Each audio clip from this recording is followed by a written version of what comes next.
နှစ်သက်ကာလအခါသမယမှာမြန်မာနိုင်ငံသူနိုင်ငံသားများအားလုံးဘေးရန်ကင်းကြပါစေစိတ်ဆင်းရဲခြင်းကင်းကြပါစေကိုယ်ဆင်းရဲခြင်းကင်းကြပါစေကိုယ်စိတ်နှပြကျန်းကျန်းမာမာချမ်းချမ်းသာသာဖြင့်မိမိတို့၏ခန္ဓာဝန်ကိုရွတ်ဆောင်နိုင်ကြပါစေကကြီးသုံးပါရန်သူမျိုး၅ပါးဘေးတို့မှကင်းဝေးချမ်းသာကြပါစေဆင်းရဲဒုက္ခအပေါင်းမှလွတ်မြောက်၍စည်းစိမ်ချမ်းသာများ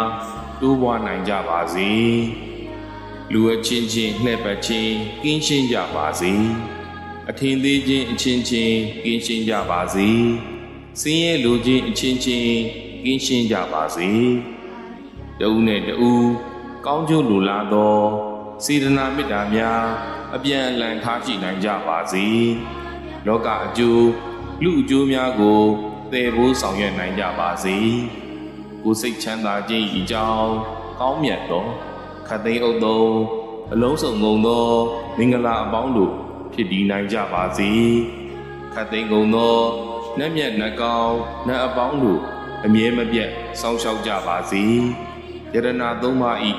တကုဒီဇောမေတ္တာအာနုဘော်တော်တို့ကြောင့်နေရောညင်မှာ